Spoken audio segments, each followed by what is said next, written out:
हरतालिका तीज व्रत की कथा।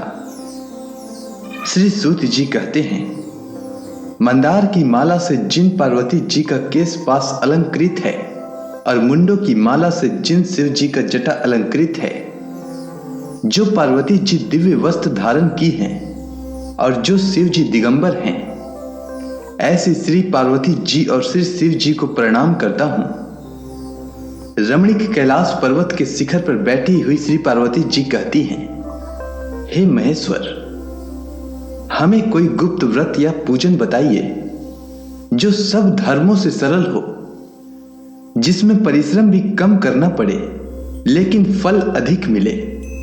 हे नाथ, यदि आप मुझ पर प्रसन्न हो तो यह विधान बताइए। हे प्रभु, किस तप व्रत या दान आदि से मध्य और अंत रहित आप जैसे महाप्रभु हमको प्राप्त हुए हैं। शिव जी बोले, हे देवी सुनो, मैं तुमको एक व्रत जो मेरा सर्वस्व और छिपाने योग्य है, लेकिन तुम्हारे प्रेम के वशीभूत होकर मैं तुम्हें बतलाता हूं। शिव जी ने कहा, भारतवर्ष में जैसे नक्षत्रों में चंद्रमा, ग्रहों में सूर्य, वर्णों में ब्राह्मण, देवताओं में विष्णु, नदियों में गंगा, पुराणों में महाभारत, वेदों में सामवेद और इंद्रियों में मन श्रेष्ठ है, सब पुराणों और वेदों का सर्वस्व जिस तरह कहा गया है, मैं तुम्हें एक प्राचीन व्रत बतलाता हूं। एकाग्र मन से सुनो। जिस व्रत के प्रभाव से तुमने मेरा आधा आसन प्राप्त किया है, वह मैं तुमको बतलाऊंगा, क्योंकि तुम मेरी प्रेयसी हो। भाद्रपद मास में हस्त नक्षत्र से युक्त शुक्ल पक्ष की तृतीया तिथि को उसका अनुष्ठान मात्र करने से स्त्रियां सब पापों से मुक्त हो जाती हैं। हे देवी, तुमने आज से बहुत दिनों पहले हिमालय पर्वत पर इस व्रत को किया था। यह वृतांत मैं तुमसे कहूंगा। पार्वती जी ने पूछा, हे नाथ, मैंने क्यों इस व्रत को किया था, यह सब आपके मुख से सुनना चाहती हूं। उत्तर की ओर से एक बड़ा रमणीक और पर्वतों में श्रेष्ठ हिमवान नामक पर्वत है। उसके आसपास तरह तरह की भूमियां हैं, तरह तरह के वृक्ष उस पर लगे हुए हैं। नाना प्रकार के पक्षी और अनेक प्रकार के पशु उस पर निवास करते हैं। वहां पहुंचकर गंधर्वों के साथ बहुत से देवता, सिद्ध, चारण, पक्षीगण सर्वदा प्रसन्न मन से विचरते हैं। वहां पहुंचकर गंधर्व गाते हैं, अप्सराएं नाचती हैं। उस पर्वतराज के कितने ही शिखर ऐसे हैं कि जिनमें स्फटिक रत्न और वैदुर्य मणि आदि की खानें भरी हैं। यह पर्वत ऊंचा तो इतना अधिक है कि मित्र के घर की तरह समझकर आकाश का स्पर्श किए रहता है। उसके समस्त शिखर सदैव हिम से आच्छादित रहते हैं और गंगा जल की ध्वनि सदा सुनाई देती रहती है। हे पार्वती, तुमने बाल्यकाल में उसी पर्वत पर तपस्या की थी। 12 वर्षों तक तुम उल्टी टंग कर केवल धुआं पीकर रही। 64 वर्षों तक सूखे पत्ते खाकर रही। माघ मास में तुम जल में बैठी रहती और वैशाख की दोपहरिया में पंचांगनी तापती थी। श्रावण महीने में जल बरसता तो तुम भूखी प्यासी रहकर मैदान में बैठी रहती थी। तुम्हारे पिता इस तरह के कष्ट सहन को देखकर बड़े दुखी हुए। वे चिंता में पड़ गए कि मैं अपनी कन्या किसको दूं। उसी समय नारद जी वहां आ पहुंचे। मुनि श्रेष्ठ नारद जी उस समय तुम्हें देखने गए थे। नारद जी को देखकर गिरि ने अर्घ्य, पाद्य, आसन आदि देकर उनकी पूजा की और कहा, हे स्वामी, आप किस लिए आए हैं? मेरा अहोभाग्य है, आपका आगमन मेरे लिए अच्छा है। नारद जी ने कहा, हे पर्वतराज सुनो, मैं भगवान विष्णु का भेजा हुआ आपके पास आया हूं। आपको चाहिए कि यह योग्य कन्या रत्न किसी योग्य वर को दें। भगवान विष्णु के समान योग्य वर ब्रह्मा, इंद्र और शिव इनमें से कोई नहीं है। इसलिए मैं यही कहूंगा कि आप अपनी कन्या भगवान विष्णु को ही देवें। हिमवान ने कहा, भगवान विष्णु स्वयं मेरी कन्या ले रहे हैं और आप यह संदेश लेकर आए हैं, तो मैं उन्हें अपनी कन्या दूंगा। हिमवान की इतनी बात सुनकर मुनिराज नारद आकाश में विलीन हो गए। वे पीतांबर, शंख, चक्र और गदाधारी भगवान विष्णु के पास पहुंचे।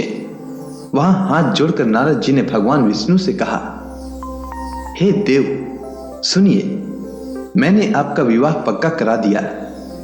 उधर हिमवान ने पार्वती के पास जाकर कहा कि हे पुत्री, मैंने तुम्हें भगवान विष्णु को दे डाली। तब पिताजी की बात सुनकर तुम बिना उत्तर दिए ही अपनी सखी के घर चली गई। वहीं जमीन पर पड़कर तुम बड़ी दुखी होती हुई विलाप करने लगी। तुमको इस प्रकार विलाप करती हुई देखकर सखी बोली, तुम क्यों इतनी दुखी हो? इसका कारण बताओ। तुम्हारी जो कुछ इच्छा होगी मैं यथाशक्ति उसको पूरा करने की चेष्टा करूंगी, इसमें कोई संशय नहीं है। पार्वती बोली, मेरी जो कुछ अभिलाषा है उसे तुम प्रेम पूर्वक सुनो। मैं एकमात्र शिव जी को अपना पति बनाना चाहती हूं, इसमें कुछ भी संशय नहीं है। मेरे इस विचार को पिताजी ने ठुकरा दिया है, इससे मैं अपने शरीर को त्याग दूंगी। पार्वती की इस बात को सुनकर सखियों ने कहा कि शरीर को त्याग न करो, चलो किसी ऐसे वन को चले जहां पिता को पता न लगे। ऐसी सलाह कर तुम वैसे वन में जा पहुंची। उधर तुम्हारे पिता घर घर तुम्हें खोजने लगे। दूतों द्वारा भी खबर लेने लगे कि कौन देवता या किन्नर मेरी पुत्री को हर ले गया है। उन्होंने मन ही मन कहा, मैं नारद जी के आगे प्रतिज्ञा कर चुका हूं कि अपनी पुत्री भगवान विष्णु को दूंगा। ऐसा सोचते सोचते हिमवान मूर्छित हो गए। गिरिराज को मूर्छित देखकर सब लोग हाहाकार करते दौड़ पड़े। जब होश हुआ तो सब पूछने लगे कि गिरिराज, आप अपनी मूर्छा का कारण बताइए। हिमवान ने कहा, आप लोग मेरे दुख का कारण सुने। न मालूम कौन मेरी कन्या को हर ले गया है। ऐसा नहीं हुआ तो उसे किसी काले सांप ने काट लिया है या सिंह खा गए होंगे। हाय हाय, मेरी बेटी कहां गई? किसी दुष्ट ने मेरी पुत्री को मार डाला। ऐसा कह वे वायु के झोंके से कांपते हुए वृक्ष के समान कांपने लगे। इसके बाद हिमवान तुम्हें वन वन खोजने लगे। वह वन भी सिंह, भालू, हिंसक जंतुओं से बड़ा भयानक हो रहा था। तुम भी अपनी सखियों के साथ उस भयानक वन में चलती चलती एक ऐसी जगह जा पहुंची जहां एक नदी बह रही थी। उसके रमणीय तट पर एक बड़ी सी कंदरा थी। तुमने उसी कंदरा में आश्रम बना लिया और मेरी एक बालूमयी प्रतिमा बनाकर अपनी सखियों के साथ निराहार रहकर मेरी आराधना करने लगी। जब भाद्रपद शुक्ल पक्ष की हस्त युक्त तृतीया तिथि प्राप्त हुई तब तुमने मेरा विधिवत पूजन किया और रात भर जागकर गीत वाद्य आदि से मुझे प्रसन्न करने में बिताया। उस व्रत राज के प्रभाव से मेरा आसन डगमगा उठा, जिससे मैं तत्काल उस स्थान पर जा पहुंचा जहां पर तुम अपनी सखियों के साथ रहती थी। वहां पहुंचकर मैंने तुमसे कहा कि मैं तुम पर प्रसन्न हूं, बोलो क्या चाहती हो? तुमने कहा, मेरे देवता, यदि आप मेरे ऊपर प्रसन्न हैं तो मेरे पति बने। मेरे तथा अस्तु कहकर कैलाश पर्वत पर वापस आने पर तुमने वह प्रतिमा नदी में प्रवाहित कर दी और सखियों के साथ उस महाव्रत का पारण किया। हिमवान भी तब तक उस वन में तुम्हें खोजते हुए आ पहुंचे। चारों दिशाओं में तुम्हारी खोज करते करते वे व्याकुल हो चुके थे, इसलिए तुम्हारे आश्रम के समीप पहुंचते ही गिर पड़े। थोड़ी देर बाद उन्होंने नदी के तट पर दो कन्याओं को सोते हुए देखा। देखते ही उन्होंने तुम्हें छाती से लगा लिया और विलख कर रोने लगे। फिर पूछा, पुत्री, तुम सिंह, व्याघ्र आदि जंतुओं से भरे इस वन में क्या कर रही हो? तब तुमने उत्तर दिया, हे पिताजी, मैंने पहले ही अपने आप को शिव जी के हाथों सौंप दिया था।